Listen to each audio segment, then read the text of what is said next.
What is up? We are back. The Celtics are back. First the floor is back. I'm Jake Eisenberg. I'm joined by Wayne Spooney. How's it going, my friend? I'm doing good, dude. If you were on the playback last night, you got treated. I'm not sure that's the right phrase. I definitely got treated. To a drunk me last night. So I had no choice. But at 37 years old, the hangovers get worse. So sometimes you got to nip a little hair of the dog. So I have had a couple of beers again just to make myself feel normal. And there's no better way to celebrate like what ended up being a fairly comfortable Celtics win, even though it did not feel like it it never feels like it unless they're up like 40. But just a legit wire-to-wire win against Cleveland on the road yet again. They're undefeated on the road so far. Pretty good. That's pretty good. They are so good on the road. I don't know what it is, but they are incredible on the road in the playoffs and have been going back to that Udoka year. Some comment from Rivens in the chat. Can you get the replays of the playback? If you do want to watch Celtics games with us, playback.tv/Celtics blog. It was a fun time last night. They've just started doing replays. I'm trying to figure out how to deal with it all. We might start just posting them on like a separate place, just because we can do that. I know some people do that. But if you go to our Instagram, First the Floor Instagram, you can see about a 2-minute highlight reel of Spoonie, Jake, and Jackson reacting to yesterday's game, which was fantastic. So while you're here, please like, subscribe, do all the good stuff. Takes a quick twitch of the finger to the First to the Floor YouTube channel. We're about to crack the 4K mark. Thank you to all the legends out there that have been supporting us this year. It's been a successful season for the podcast and a successful season for the Boston Celtics. 106-93, as you said, wire-to-wire double-digit win. It does not feel like wire-to-wire double-digit wins when we're in the moment during these playoff games, man. Like, it doesn't, like, we're up 7. We feel like we're down 7. We're up 20. It feels like the game's still tied. And I will say the Celtics actually played with that mentality for once, which was great to see. So we go into halftime 57-48. The games are won and lost in the third. Celtics go up 71-48 coming out of the half. So and Tatum talked about in his press conference, I challenged the group. We have a tendency to relax. We're very aware, Jayson Tatum, that you have a tendency to relax. They kind of actually relaxed after they went up 71-48, but they came out and effectively ended the game 71-48. Yeah, and I felt like the defensive effort, and not just effort, just like communication, rotations, everything was so incredibly on point in that third quarter. Like, the first half was all about just limiting everyone but Donovan Mitchell. Like, we were way more willing to switch Al Horford onto Donovan Mitchell than we have been in the first 2 games. And like you saw game 2, man, like, he just went at that drop coverage. He put his head down. He went to the rim, attacked the drop coverage. Help came. And it was like kind of a layup and dunk line in game 2. So we basically dared him to beat us with pull-up threes, and he almost kind of did. But even still, like, I think he made 7 pull-up threes or 6 pull-up threes in the first half. And it was still a 9-point lead. And then they really locked in. Like, I just thought we did a really good job switching on a Mitchell. Everybody was no overhelp. Like, I can't remember once where they overhelped in that third quarter, especially. And Tatum helping off the weak side like he's fucking Rob Williams in the third. Dude. He was so good helping at the rim. It was absolutely ridiculous. And he was like getting back. He didn't grab a ton of rebounds in the third, but I felt like every rebound, he was like tapping it to somebody, or was just mixed up in there. And he did such a good job on the defensive end. And as he goes defensively, I feel like when he's really locked in, everybody else gets locked in too, because if your best player's playing defense like a hellion, like he was in that third quarter, especially the first 6 minutes or so, everybody's in tune. Everybody's there. And there was just like no straight line drives. They just completely shut Cleveland's water off, and it was beautiful. Maybe the best like 5-6 minutes they played in the playoffs. Yeah, it was incredible. Just a quick comment here. Who makes it out of the Pacers-Knicks series? We're going to talk about the Pacers blowout towards the end of the podcast, so hang around for that. Yeah, man, I don't know why we needed to have the Game 2 experience to get the Game 3 experience, but that was what was so disappointing and so confounding about Game 2 from a Tatum perspective. He's your best player. As you said, the team's going to follow him, and that, like, I can live with some inefficient nights. That is what it is. Like, Tatum is not the most efficient, most incredible offensive scorer in the NBA. That's not what makes him incredible. What makes him incredible is that AK-47, but the superstar version. And, like, that's what we got from Tatum last night. Like, when he's playing that help defense, they've got him on Mobley. You're absolutely right, man. They had him in that roving role, and he was unbelievable in that role. You mentioned it, like that role when he's playing on Mobley, that led to the best sequence of the game and the little tip out. I've got a clip of that here. Keep an eye on Tatum. There's a lot going on. The Celtics do a really good job defending this as a whole, but just kind of watch Tatum through this whole thing. You want to do your job, and right now the Cavaliers need more people to step up. Okoro still can't finish. Brown comes away with a rebound. Numbers for Boston in the corner. Horford. Back iron, no. Tatum keeps it alive. Right back to Tatum. Holiday wide open. You bet. And that was the game. The game. That's so good. It's ridiculous. Offensive rebound is nuts, man. Ridiculous. And he was doing that all night. And yeah, the controlled tips. We love to see a couple of controlled. You can't let your tips be uncontrolled. You've got to focus in and can control what you control. The Celtics defense was so much better. The defense is tricky with this team, though, right? Like, because a lot of people were screaming after Game 2, can we just switch it? They're killing the drop coverage. We start switching everything. Donovan Mitchell goes fucking nuclear in the first half on those pull-up threes. First half, Donovan Mitchell, 23 points, 8 for 12, 6 for 8 from 3, but 0 assists. Second half, 10 points, 4 for 10, 1 for 4, 3 assists. Ends up playing 43 and a half minutes. It's just loud, though, when he's cooking you like that. Like, the Celtics end the half up 9, but it feels like that we're tied or we're down because of the way that he's absolutely eviscerating you on that end.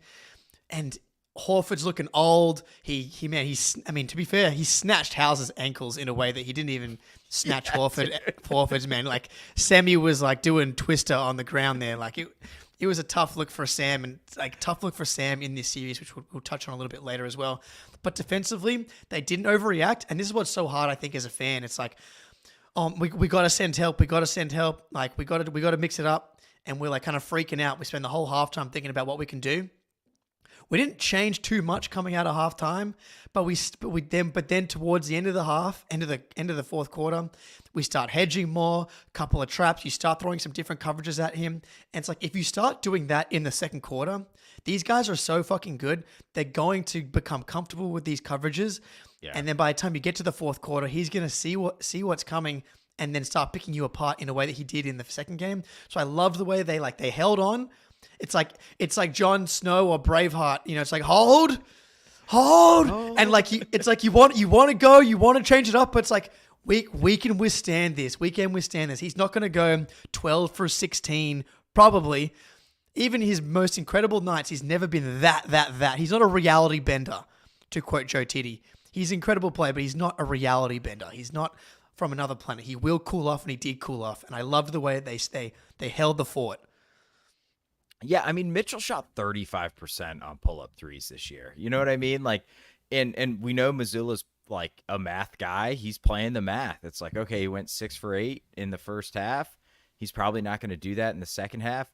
And even push come to shove, it's like you're up 9 at halftime. Like, you know, if you play the second half exactly like you did the first half, you're going to win by 18, which is a pretty comfortable win. So, yeah, sounds good. Yeah, it sounds pretty good. Mitchell is really, really tough to defend, though, because he is so dynamic. Like, if you throw a trap at him, you basically have to trap him in the exact perfect spot. You got to get him to the sideline, and you got to trap him, like, just above the break. Because if you trap him too high, He's good enough that he can escape dribble, make a pass, and then it's 4-on-3. Jon Snow of Braveheart. I think Jake said Jon Snow or Braveheart. To be fair, my or sounds like or. It's not. We don't use the letter R in our language over here, so I can understand the confusion. So I just think Mitchell's really tough. And then if you hedge it, he's so smart off the bounce, and he really doesn't give up his dribble. Garland doesn't either, which I think is maybe one of the best aspects of Garland's game. Garland was pretty dog shit last night, I think. Yeah, he just doesn't have it. Ben's yelling at us about the podcast layout. There we go. Got it, Ben. We're on it. Here we go. We're back, baby. So I think Mitchell's really tough. I think the best thing you could do is just switch Horford onto him some possessions and play drop other possessions and just kind of mix it up a little bit. But I just do not think trapping him is the right way to go, because then you let other guys get involved in the game, and then that's when they can kill you. Like if Mitchell goes for, we saw it in game 6 against Orlando. What do you have? 50, 40 something. And they lost, like one dude is not, Mitchell is not Steph Curry. Like he can look like him sometimes, but he's not Steph Curry. He's not going to shoot you out of an entire playoff series. He's just not that type of guy. You're right. Yeah. Like shout out copyright Joe Titty. He's not that world gravity bender. He's just the step below that. And it's like, is Jaylen Brown going to win you 4 playoff games on pull-up threes? No. Mitchell and Jaylen are kind of pretty similar level types of players. Mitchell is a better offensive player, but worse defensively. So I love that Joe he's just sort of stubborn in like a good way. Like I think he understands that the system that he's put in place works.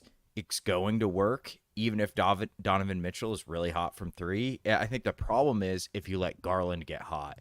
If you let Isaac, I don't know, can Okoro even get high? I guess he kind of did in game 1, but 3 for 8. Yeah. Yeah, right. That's as hot as he gets. You can't let Evan Mobley get 20 points on layups and dunks and stuff like that. Like that is how you're going to lose to Cleveland. But if Mitchell's taking 30 shots a night, 25, 28, 30 shots, we're good. It's fine. Yep. Yeah, the defense is absolutely where we are. We're just different to the Minnesota defense, which I think can be like frustrating a little bit at times. It's like that swarming feeling you get where like you feel like you've got an extra player out there is not exactly how the Celtics play defense. They play a little more bend, don't break. And I think in these matchups with the Heat and the Cavs, that is the way they should be playing. They don't need to reinvent the wheel, because I think that can lead to breakdowns when you play that high, like the higher level of aggression. That can lead to leaks in the defense. So where they're third in defensive efficiency on the playoffs, behind the Magic at number 1, Thunder at number 2, Celtics at number 3. The Magic, Minnesota Timberwolves at 4th, below the Celtics all of a sudden. Granted, the Celtics don't have to play the Denver Nuggets, which is probably contributing a little bit to that. But I got these stats here from Ben Missoula Baller on Twitter. Great Twitter follow. The Celtics, first in limiting transition frequency, first in defensive rebounding percentage, first in defensive free throw rate. It's like control what you can control, which is what I've said countless times in this playoffs. It's like the shooting variance stuff's going to pop up, and Game 2 against the Heat, that's a shooting variance game. That's fine. Game 2 against the Cavs, sure, they shot 50% from 3, but the rope was already had kind of been let go of when you entered that third quarter, when they went scorched earth and hit 7 threes or whatever. That defense was not there in Game 2 of this Cavs series, which, we can try and theorize why that was, but when they play defense like they did last night, you force Mitchell to be a guy that's going to have to drop. Like, even if he drops 12 for 16 from 3 and those other guys are shut down, they probably still don't win the game as long as everybody else is held in check. It just is loud. And so Horford gets caught on an island a couple of times. I was talking to Eric Weiss on the playback stream for the Pacers Knicks games earlier this morning, and he was like, they can kind of help Horford out a little bit as well. Like, yes, they're switching Horford on him, but can they soft switch a bunch of stuff? Can they kind of like scram him out at times? Can they help a little bit better? Make Donovan Mitchell think a little bit more, like show some help, recover back to a shooter. I think there's some stuff they can do to help Al Horford out a little bit. Because that's kind of the question, I think, a little bit about the defense is what we do with the big rotation. Also, I just want to note, Donovan Mitchell has been added to the injury report for tomorrow, questionable with a left calf strain, because it definitely looked like he wore down in the second half here. I mean, statistically, 10 points in the second half, 4 for 10, 1 for 4 from 3, compared to that first half where he went scorched earth. Obviously, that was part of it. He was already dealing with the knee thing, which has looked completely fine through the first 3 games or 2.25 games. That kind of checks out. I'm not sure what's going on with these calf injuries through the playoffs between Porzingis, Donovan Mitchell. Luke Cornett is also probable with a calf strain. So going back to the defense, going back to Al Horford being like your starting 5, kind of like your anchor, him and Tatum, it's too much to ask of Al, I think. He did play fine though. Like again, it feels loud, but like he gave up those switches. He kind of got beat a couple times, but like it was fine, really. A lot of those were like pretty semi-contested pull-ups too, though. You know what I mean? Like Al was kind of there. It wasn't like the best contest of all time. It's not like he was totally up in Mitchell's airspace, but he was like there-ish, and Mitchell's good enough that he doesn't really feel a semi-contest. You need to really be up on him. But then the problem is we don't want Al up on him because he's just going to blow right by him. Like, this is not 28-year-old, 29-year-old Al Horford anymore, right? He's literally my age, you know? So playing 38 minutes in the second round of the playoffs. Yeah, exactly. It's insane. And it goes back to like Joe's whole defensive philosophy is that just keep everything in front of you. We're not going to generate turnovers, but we're going to rebound the ball, and we're just going to kind of play the mat. Like, you can't stop our offense. So, you know, if you're going to have an incredibly hot shooting night, we will probably lose that game. But over 7 games, that's not going to happen 4 times, and we're going to be just fine. And Al kind of played his role perfectly. Like, we're asking a little bit too much of him. I think to switch on a Mitchell and be successful every single possession, that's just not going to happen. But, you know, some of these Mitchell threes in that first half they were fucking crazy. Like, they were tough, man. They were really difficult shots. Yeah, dude. He was fucking 7 for 10 on like the highest possible difficulty shot in the league. It's like, okay. And they were still winning. And then he stopped hitting them, and then the Celtics started to win. So like that, I think that's fine. And maybe we'll just talk about it now and we can shuffle the run sheet around a little bit. But sure. Because RJ had a question here. If you go to JT at the 5 to save Al, would it make more sense to bring Al off the bench? So Cornette probable with calf tightness. Al 38 minutes. Didn't see any Tillman yesterday. We have Cater on the bench. Tatum at the 5 is something that I think can absolutely work in this matchup. Like, yesterday, Mobley went off and they went to Dean Wade at the 5. And I was like, this is the, like, if you're going to go Tatum at the 5, like, this is the time to do it. Even with Mobley at the 5, they've got Tatum guarding Mobley half the time anyway.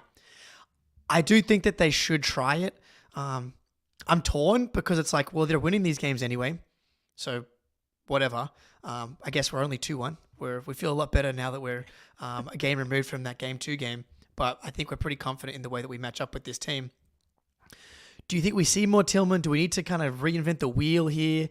I do think it's 38. I don't think it's sustainable for a Horford for the rest of the series. You don't need to talk to me about Al Horford I playing mean, too many I was going to say, talking to the right guy here. 28 might be too many. Yeah, I like trying Tatum at the 5, but I think the flip side of that is we really have not done it at all this season. I think Udoka was more willing to go to Tatum at the 5 than Joe has been. I wonder if we've seen it. Aussie Phil says play Walshy at the 5. Yeah, let it fly. Maybe not. Maybe we might be a little deep in the playoffs for that experiment, but it's going to juice you offensively. Like, there's just no way it won't juice you offensively. I think the problem is that Hauser, to me, is kind of unplayable in this series in a lot of ways. So then are you looking at Pritchard, Derek, Jrue, Jaylen, Jayson? You're pretty small there, and we do kind of have the advantage on the Cavs being bigger than they are, especially when they go to like Dean Wade at the 5. So is the offensive juice worth maybe losing the rebounding battle. I know it's a delicate balance for sure.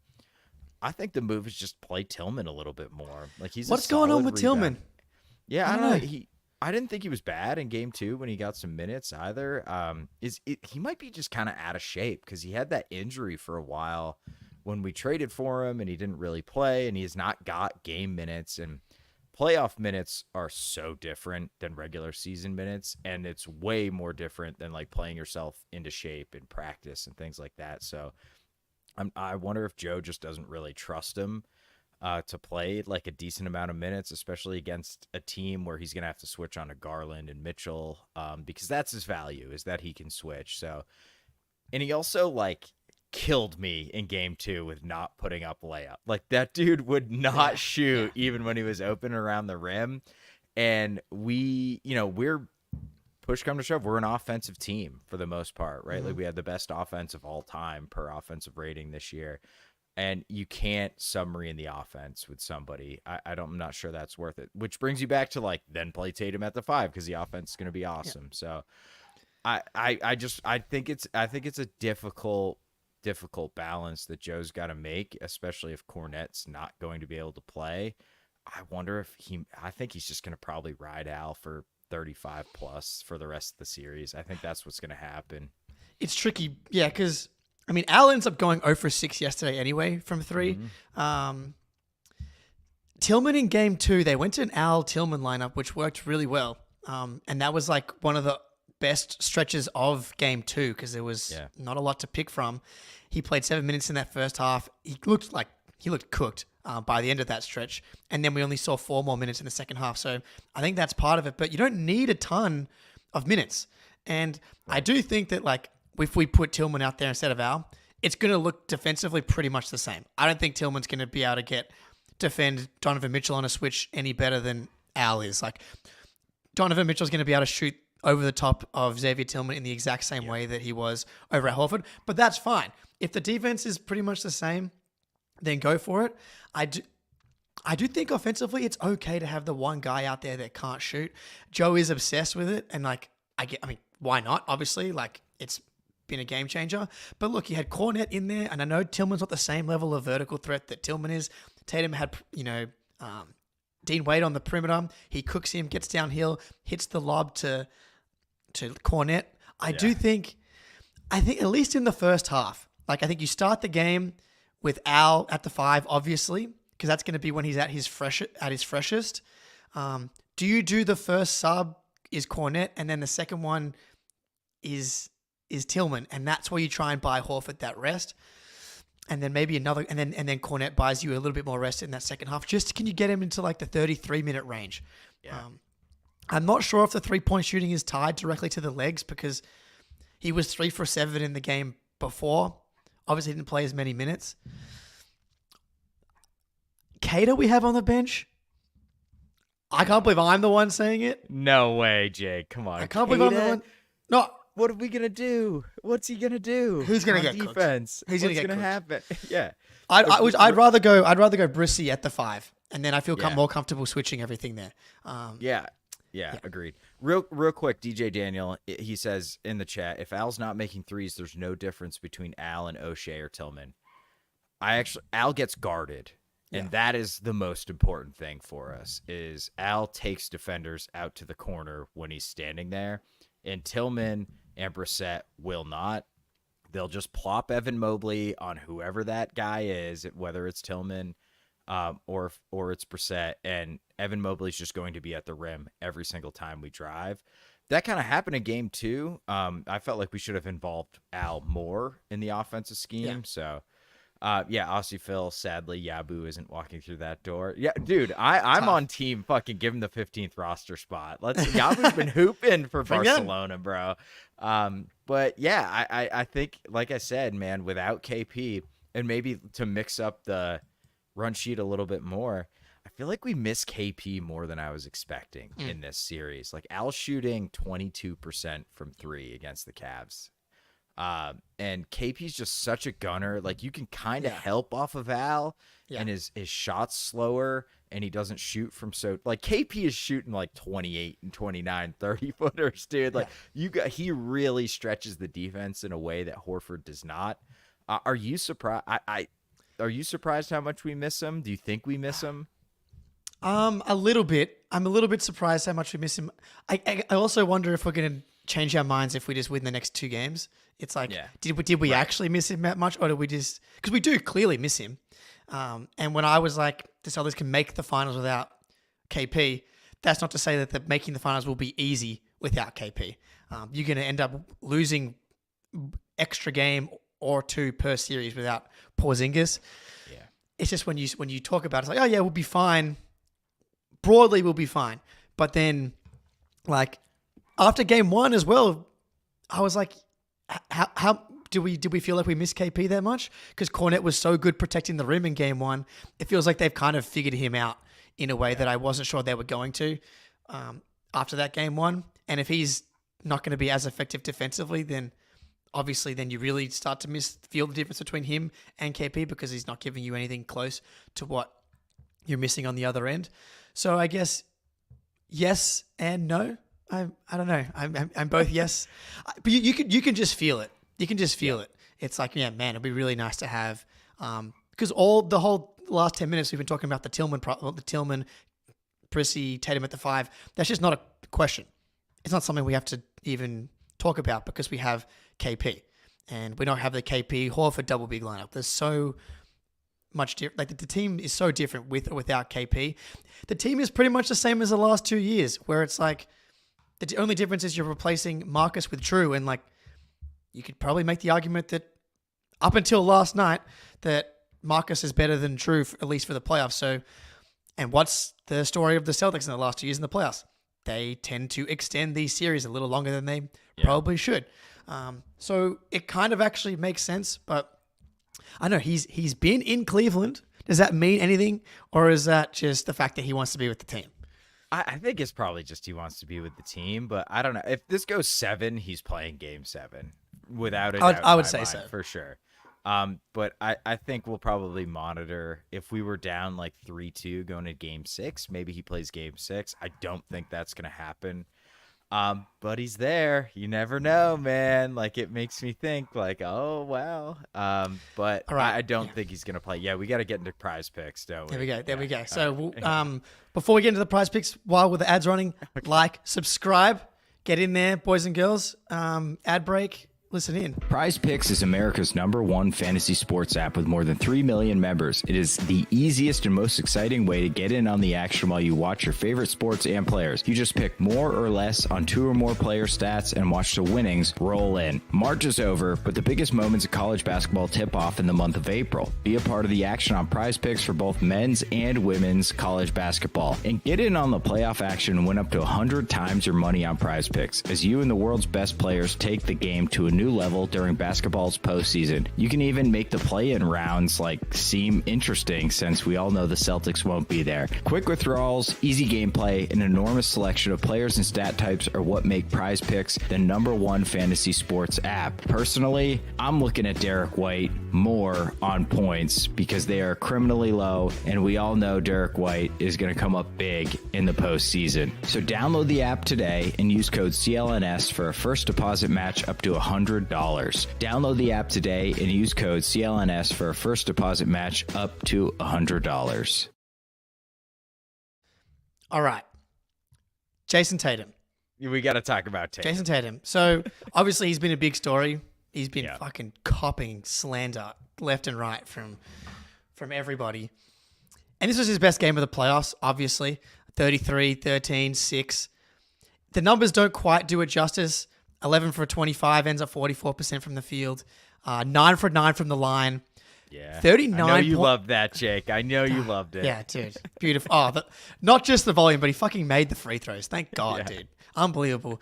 So, yeah, he actually ended up with a 57% true shooting, which is like, we can totally live with a 57% true shooting from Tatum if he's going to give you everything that he's given you on the other end. We kind of already spoke about how incredible he was defensively. Like, when he's doing that, the game is just different. Like, Donovan Mitchell can have a more efficient scoring night, and Tatum's, if he's going to play like that on the other end, then he's going to be better than Mitchell. All he has to do in this series is play Mitchell even, and the Cavs don't really stand a chance. But the number that I want to talk about is the 39.1% usage, and then also 42 minutes playoff high, 23 minutes in the second half, averaging 38 minutes per game, which is pretty low for some of these guys out here. But so we kind of saw what we're used to in the playoffs is like high usage, high minutes, high motor, AK-47 Tatum. Can you believe we were like, is this guy hurt after game I know. 2? You know what I mean? Like, first of all, like, what the fuck happened in game 2 is kind of like the conclusion there. But also, it really kind of weird shooting game from him because he was 2 for 2 from 3 and then missed 6 straight. Yeah. Which is bizarre. And the shooting's going to come around. Like, I'm almost kind of happy that we're winning all these games without him shooting well because it's going to come around. He's going to get hot. And it might be like perfect timing for him to get shot. So, get hot rather. I just don't get shot, dude. Yeah, please do not get shot. Don't go Paul Pierce on us, dude. So I just tweeted out, Tatum is the 4th most efficient pick and roll ball handler in the playoffs if you include passes per synergy, right? So we need to give and he has way more volume than the top 3, and the 3rd is Peyton Pritchard. So give Pritchard the ball maybe, but hey. yeah. So and Jokic is one of them, and Deuce McBride is first in the NBA. Shout out West Virginia University. So like just give him the ball in the pick and roll, and he can really make things happen for the offense. Like he has had so many possessions in this entire playoffs where he gets the defense rotating, he gets downhill, he makes the pass. He does not record a stat on the possession, but we score because Jayson Tatum is as good as he is. That's why I've not been concerned about the bad shooting. I mean, we're winning. We've lost twice, right? And all of our wins have been double-digit wins. So, like, something is obviously working, even if he's not scoring efficiently. And, like, the 11 of 25 does not do his game justice because I thought there are a lot of possessions where there's like 7 on the shot clock and they're just like, give it to Tatum. And he like works himself into a mid-range jumper that is just not going to go down for him. He's just not that guy, man, which is ironic because before he got to Duke, he was like the mid-range guy coming out of high school. Like that was his game. It's just not anymore. I just honestly prefer him to take step back threes. Like Correct. He turned how many middies did he take last night? Like 6? Yeah. He turned cannot 4 of those. Yeah. 4 of those into pull up threes. He can't get above 38%, really. It's like 40% from the mid-range is like good for him. Just take threes at that point. He's more comfortable doing it, and like I don't mind sprinkling it in there. Like sprinkle a couple of them in there. And he had that sick one on Jrue slate. It's fine to go to it. Behind the backboard. Yeah. Like it's fine to get to it a little bit, but it feels like it's over-reliant when like he's just better at the pull-up 3. And yeah, he's more comfortable doing that. I'm fine with it. And also you set the screen up high. I feel like it gives him more options. I don't just tilt the game like 5 to 10% back towards the pull-up 3 and away from the mid-range jumper. I think that's probably the move. But yeah, Tatum. That's all we want to see. I want to that's the game. That's just give the ball to Tatum, get out of the way. The way that it's also a mentality thing, man. The way that he in game 2 where he's like standing there with like Strus on him and like there's a driving lane that he wasn't dribbling for, and he took them yesterday. I hope this is kind of the wake up call, for him in the playoffs, and also just can we just like play him 42 minutes? I don't know. I think it's fine. Like, can we just get out of the series? I'm not especially worried about him wearing down at this point. But maybe that's me just kind of getting ahead of myself and like, it's like, Jake, don't push the foot to the pedal too quickly here. I almost feel like he's better if he plays more minutes. Like, I don't know why. Some guys are like that. Josh Hart is clearly one of those guys. Like, if he knows he's never coming out of the game, like, he's just more confident. And I feel like Tatum's that type of dude, man. So I'm fine. Tatum is the one guy I'm totally fine playing 40 plus minutes a night. Like, just do it. His endurance is ridiculous, and his effort was from the start of the first quarter till when he came out in the end of the fourth quarter. Thought his effort was crazy high the entire game. So I'm not concerned about it. He just has these games where it's just like not there. I don't get it, but I'm totally fine with him playing 42, 43, 44. Yeah, I think that's fine. And then it's one of those things like you play him that many minutes and they win. Like right. the on-off numbers, even with him shooting like this, are still crazy so far in the playoffs, right? And so if you play him in next game 43, 44 minutes, and in game 5, like you kind of guaranteed that you get out of this series in 5, then like then he can just recover and get back to it. What was I going to say about Tatum? I just had something in my head that's just escaped my brain. That's all right. Go ahead if you've got anything. No, I was going to say we should probably talk about Jaylen, Yes. who has quietly been fucking awesome basically the whole playoffs, bar a few Heat games. But he's been destroying Cleveland. He's shooting over 60% from the floor, over 40% from the three-point line, and over 80% from the line against Cleveland. Like, that seems impossible. And you got it here in our notes that he's at 61.2 true shooting percentage for the playoffs. Like, and he's top 10 in efficiency on isolations, including passes per synergy in the playoffs. Dude. Like, he was great. He was fantastic. And I think defensively, he's been very locked in for the most part. Couple overhelps in game 2 that I didn't love, but thought he was just about perfect defensively in game 3 as well. So JB, man, there's nobody on this team that can guard him. Straight up, period. And he ain't scared of Evan. He's the only guy who's not scared of Evan Mobley. He goes right at fucking Evan Mobley, and I love it. This is a Jaylen series. And you guys actually called it, both of you coming into this series, Ben and Spoonie, and I was like, okay, yeah, let's see how we go. But like, it absolutely is a Jaylen series. So for the playoffs, he's averaging 2.5 turnovers, which sounds a little high, but 3.3 turnovers last playoffs. But in the Cleveland series, 1.3 turnovers. Yeah. And so like, I mean, yesterday, 13 for 17 is just like ridiculous. But yeah, man, outside of that Miami matchup, and a couple, like, they just like are in his head. I don't even think that they did anything too crazy. They're absolutely in his head. He just fucking loses his mind when he plays the Heat. And you see this, like, this is the version of Jaylen Brown that we got all year long.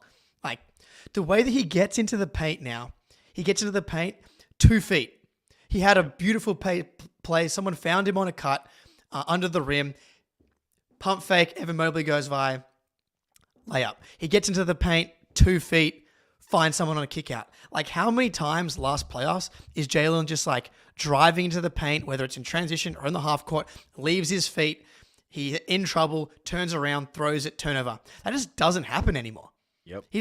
And so like and that's the thing. He gets to 2 feet and he can either pump fake. He's got that pivot game, pivot, and then he still gets a jump shot off that he can still make, or the defense collapses. He had some really nice passes yesterday.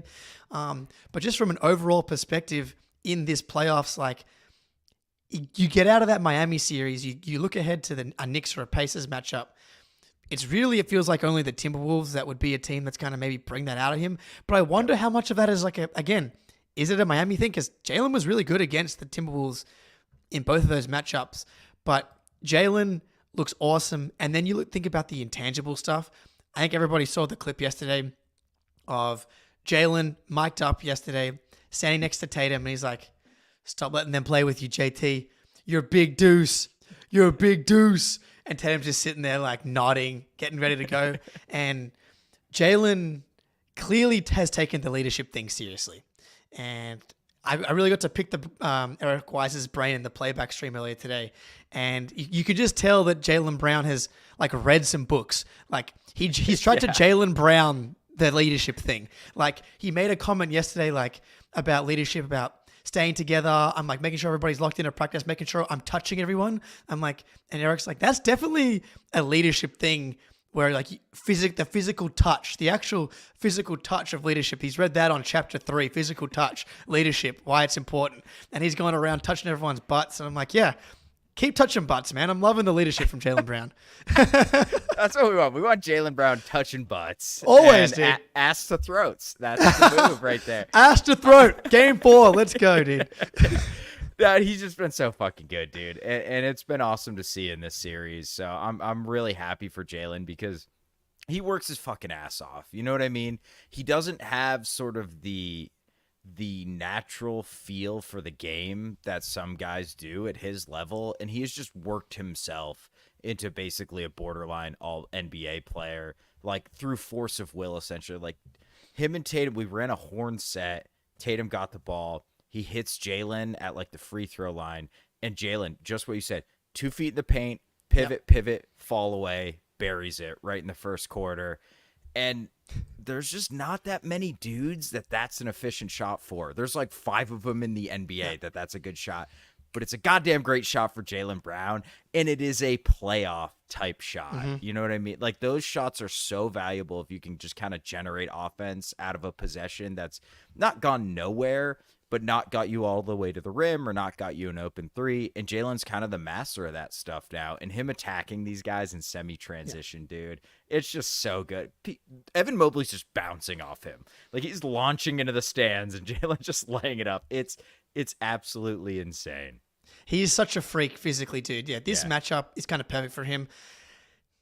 Early in the series, but I mean, like he's averaging 26 a game on like 65% true shooting in this series so far. Like even in game 2, he was 7 for 17, which isn't great. But he ends up going 0 for 2 from the free throw line yesterday, which is disappointing after going for like 10 in a row. I'm concerned because the way that he fixed his free throw shooting was Tyler Hero's chin pubes headbutting his elbow, and then Darius Garland headbutted him with a different facial hair, and that's like screwed up his free throw. Did we cancel it out? Oh no, I didn't even consider that, Jay. Yeah, shit. I'm concerned that we're going back the other way, but man, just so impressive with like I saw the video yesterday. He's like in Cleveland, everybody's like screaming at him, doing lane violations. He's like leaning completely into it. He's like, yeah, dude, I fucking suck at free throws right now. I'm gonna force of will this thing into getting better at it, and so far. Look, 82% from the line this series. We're keeping track on it. Yeah. We got to talk about Jrue, right? Yeah. We'll hit on Jrue.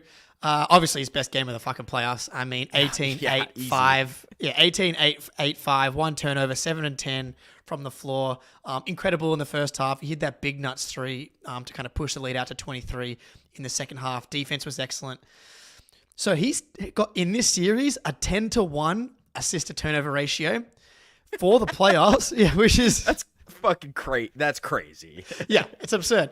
And then a 4-1 assist to turnover ratio in the playoffs as a whole. So obviously, the true shooting is a disaster as a whole. Hopefully, this is the turnaround game. Like he was huge in the first half of this game yesterday, and you're hoping that's the turnaround. The thing that I've been most impressed with so far has been the rebounding. He has 8 rebounds yesterday, and that's part of why this Celtics defense has been so good. He's made a bunch of offensive rebounds where he's just crashed into dudes. He had one yesterday where he crashed in, led to a Hauser 3. Like, if the Celtics are going to make plays like that on top of having the talent advantage, you're not going to be able to beat them. And so I love that he's coming in and doing Marcus Smart stuff. And the defense, we know about that. It was lacking in game 2. It wasn't just him, but he brought it back in game 2, winning plays. And then if he's going to fucking make shots and knock down those corner 3s, the trigger's a little slow. I thought he passed up a few corner 3s that he's just got to fire away. But I mean, pretty much a flawless game from Jrue and like very encouraging, obviously. Yeah, and he's plus 13 points. We're 13.6 points per 100 better with him on the court in the playoffs so far per cleaning the glass, which is just a massive impact considering how shit he's been from the floor all series. And he just doesn't get fouled, which doesn't make sense to me because he's physical around the rim and stuff like that. It's not like he shies away from contact, but that dude just does not draw fouls like ever. Yeah. I wonder how many free throws he's taken in the playoffs. It's got to be under 10. Easily. So, yeah. But I do really like that it felt like he knew Cleveland was going to try to like jump him passing the ball when he got into the lane. and he just adjusted to that and went straight downhill. There was a play in the first quarter where he was like up top, I think kind of in semi-transition, and he just kind of like hesitated, and the Cleveland defenders just split expecting him to kick it, and he just walked to the rim.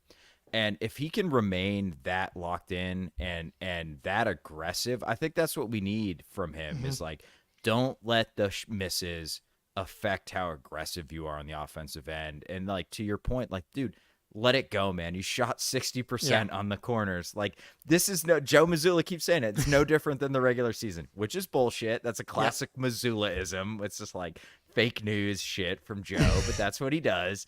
But like, shoot, the hoop is the same distance away in the playoffs as it is in the regular season. So just fire away, Jrue. But man, he was absolutely awesome. And I thought he did a great job on Mitchell. Yep. They're doing everything they can to get Jrue off Donovan Mitchell. And sometimes it works, but he's just been like, there was one time Hauser was isolated on Mitchell and Jrue came up to try to scram it and Hauser didn't read it, ended up in a Strus 3, but it was just such a good read from Jrue to like, get the fuck out of there, Hauser. I'm coming up. I'm going to guard him. And it's kind of a mistake by Hauser not to read it quick and get out of the way. But I think that just shows how locked in Jrue is defensively. And that's really what we need from him. I think we can probably win the title with him at like 50% true shooting. Yes. Although I think before last night he was at 47, which is god awful. But he's man, like the on-offs, like they just tell you how impactful he's been. Yeah, well, that's always been the thing with Jrue. It's like, we can survive Jrue having that true shooting in this role because he's not shooting a ton of shots. The other part of the theory was hopefully it's not going to happen because he'll be efficient on the smaller. Because he just had literally the most efficient season of his career. You'd think, okay, even if he drops, then the floor in the playoffs will be higher. Yeah, so hopefully this is just mirroring the regular season where he kind of finds it later. That's true. Yeah, we'll see. Looking forward to the next game. I don't know if Allen's going to play. We talked about the Donovan Mitchell injury. If Allen does return, because defense has kind of been like the story of the playoffs so far, I think, for the Celtics, and reminding everybody every year in the playoffs that like playoff basketball is very different. This offensive explosion is nice, but like 106-93. Like this is the playoffs. It's crazy like how much stuff changes in the regular season. You get straight back to the playoffs and like defense, rock fights. That's the life in the playoffs. So do you think the Cavs could be easier to actually defend with Allen? Because I like, you have those two bigs, another person to help off. You start packing the paint, another person to help off to give help to Mitchell. I'll pass it to you, sir. Yeah, I said it in the playback that I had a hot take at halftime and was too drunk to remember what it was. But it was this exact take that I actually think we're in better shape if Allen comes back than if because then they get to play Mobley without Allen, and that's when they're great. Or if they play Allen without Mobley, that's when they're great. But when they play them together, they were massively negative in the regular season. They're negative in the playoffs. Their offense has been terrible in the playoffs. Part of that's playing Orlando, who's got a great long, lengthy defense. But it gets even worse when those two play together. And in the regular season, they were about like 4.5 points per 100 worse when those guys played together as opposed to Allen without Mobley. So I think there's a pretty good argument that you could make that will make it more difficult to score if we are not making threes, but you can generate open threes much easier with Allen and Mobley out there. And like you can basically help off both those guys. Yeah. Like they can't put both of them in the dunker spot. Like Luke Cornett becomes playable if Jared Allen comes back and him and Mobley are out there again, together. So I get Allen's I think a better player than Mobley right now. Yeah. But they just make zero sense together, which is like this whole Cleveland team kind of makes zero. Like Mitchell and Garland don't really make sense together either. So I think you can make that argument for sure. But the flip side is like Allen's a really good player, and him coming back also could just really help them. Yeah, I think it's technically better for them to get him back because they can go one over another. Like they can play both as opposed to having to Dean Wade at the 5 here. And yes, T, we're gonna wrap up here in like 10 minutes, and we're gonna catch the Denver Minnesota game. But yeah, I do think that maybe they're better technically because they don't have to go to those Dean Wade or Tristan Thompson lineups. But the thing is, like, you're adding let's call Jared Allen a top 35, top 40 player. Sure. But it's not dropping a top 40 player onto the team, and you're not getting that level of boost because of the fit. Whereas, like, you drop KP, let's just, for argument's sake, call him a top 40 player as well, even though he, probably closer to top 25 impact this year. You're actually getting the full impact of a top 25 player on the Celtics team. So while I think maybe it's a slight boost for Cleveland, it's not quite the same as if you're bringing in someone of that similar caliber due to the fit. I'm going to run one more ad here, then we're going to talk about Knicks Pacers. If I can find it. Where are you? The NBA playoffs have been awesome so far, so it's hard to not think about trying to get to a couple of games. Game Time is an authorized ticket marketplace of the NBA, which makes getting playoff tickets even faster and easier. Prices on the Game Time app actually go down closer to tip-off, which makes it great for last-minute decisions to maybe fly to Boston for the NBA Finals. My dad is literally on the way to Boston from Sydney right now for Game 1 of the second round, and he used Game Time to get his tickets. Game Time has awesome features like seat views. You get a sweet panoramic view from your seat in the app before you buy. You get a lowest price guarantee, event cancellation protection, and job loss protection. Take the guesswork out of buying NBA tickets with Game Time. Download the Game Time app, create an account, and use code CLNS for $20 off your first purchase. Terms apply. Again, create an account and redeem code CLNS for $20 off. Download Game Time today. Last minute tickets, lowest price, guaranteed. All right. Knicks, Pacers. Interesting. Pacers. The Knicks are lucky it's 2-2. Yeah, They are dude. lucky it's 2-2. It could easily be 3-1. Yep. They fucking got molly-whopped by the Pacers today. And I was like, maybe they could just play all these guys a million minutes and it's never going to catch up to them. It looks like it's caught up to them. I mean, part of this, obviously, OG Anunoby is out. Like, they're just a completely different team without him. But, like, did he get injured because he was playing 40-plus minutes as a guy that's, like, had an injury history and been someone that hasn't been able to hold up consistently? Probably something to do with it. The Knicks look dead today. Dude, it's crazy to me. And, like, the last team you want to play when you're feeling dead legs is the Pacers because they just push. It's like, oh, good, Halliburton's out. No, not TJ McConnell. Yeah, and then he just pushes it even harder. So, look, like, this has happened with every single team Tibbs has coached. Straight up. He basically, like, Derrick Rose, Minnesota. I'm sure there were guys on that Minnesota team. Like, didn't Butler break down when he was on that Minnesota team? And now the Knicks, they're falling apart. Dude, like, you just cannot play guys 40-plus minutes for an entire championship run. It just doesn't happen. It can't happen. It's not the 90s. Zone defense was outlawed in the 90s. Like, teams didn't play 4 to 5 shooters in the 90s. You didn't have to sprint out on every single player in the 90s to, like, guard them from the 3-point line. You could just kind of stand there and be like, oh, they're going to go into a move. No, they're probably going to pass it to Jordan, right? Like, the NBA is so much more difficult to play in from, like, an endurance level now. And these guys are just, like, more athletic. They're bigger. And you're just going to wear down. Like, we saw it with the Celtics, who are a young team. You think the young guys can handle the effort and endurance level of a playoff run? Tatum wore down in the finals, and he's like a friggin' Iron Man, dude. And I if I was a Knicks fan, I would be terrified because the refs bailed them out in that game 100%. So I think the Pacers basically have beat them 3 times, in my opinion. And the most recent evidence is that the Pacers beat the shit out of you. So I'd be worried. I'd be very worried. And I'm not going to lie, I'm kind of enjoying it a little bit, Jake. Yeah, dude, we want Boston. Well, it's not looking good right now for the Knicks. And Halliburton, man, like, he has that game 1 where he's 2 for 6. And that's the game they got screwed in, which they almost stole with him playing like that. He looks like a different guy through games 2, 3, 4 here. He ends up today, I mean, probably 8 for 15 in 27 minutes, 20 points, 6 rebounds, 5 assists, 0 turnovers. He looks kind of scary right now. He looks like the guy a little bit from the in-season tournament period of the season where he was just like 10 plus threes, deep pull-ups, getting these guys moving. I still think it goes 7 though. I think the Knicks can get short. They can get one of these next two to get it back to 7. That's what I'm going to be hoping for. Have you but coming into this series, I was hoping the Pacers would win because I prefer to play the Pacers than the Knicks. I haven't seen any updates on OG Anunoby because that probably swings this question for me, besides him just being announced out every day. If the Knicks have OG Anunoby, I'm probably leaning Pacers.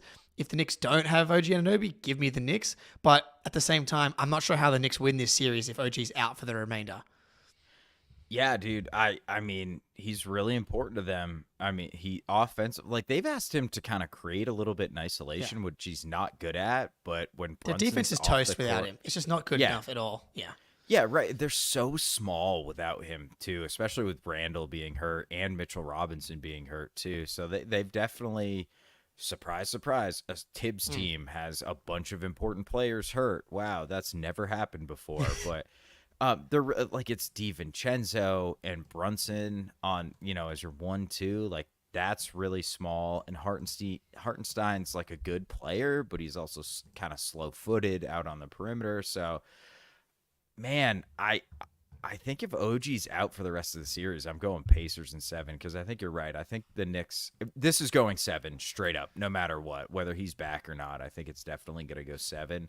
I think I said Knicks in 7 at the start of the series. If OG's out, I think it's got to be Pacers in 7, though, for sure. Yeah, I think if I had to pick one outcome, just give me 7 of whatever. That's the best possible outcome.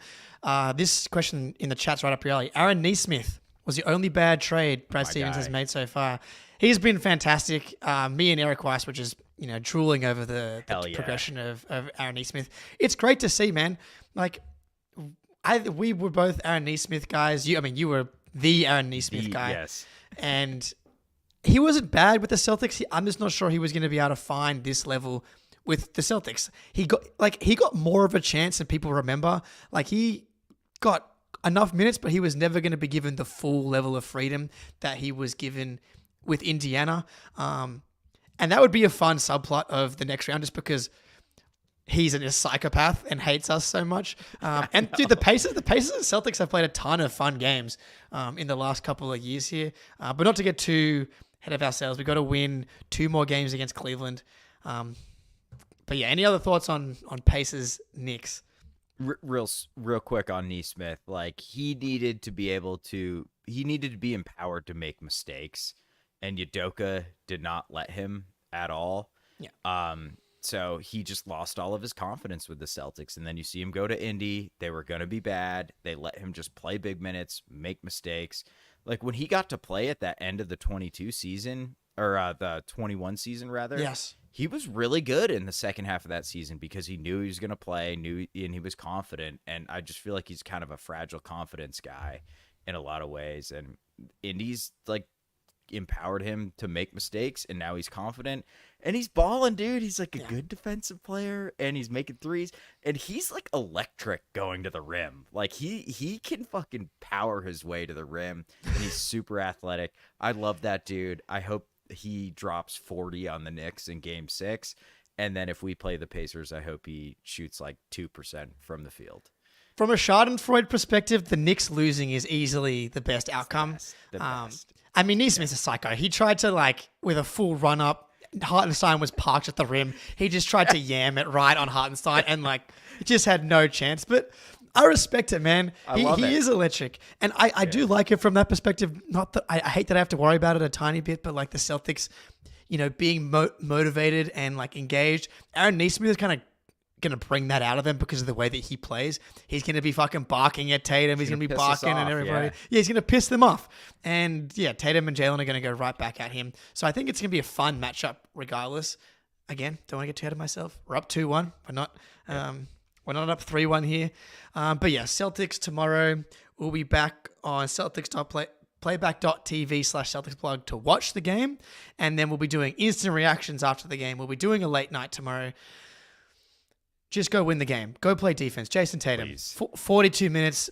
Maybe tomorrow's the night. Maybe it's going to be the 12 for a 20 game, or it's the 14 for a 28 game where he goes actually 50% from the field, 4 for 8 from 3. I don't really care. I don't care how they win. I don't care what his shooting percentage is. Just go out there and win the game. Hell yeah. Let's do it. Celtics in 5. Celtics in 5. Let's get it done. Everybody in the chat, thank you so much for being here. Appreciate you as always. Like, subscribe, 5 stars, all the good stuff. Until next time, go Celtics. I love this!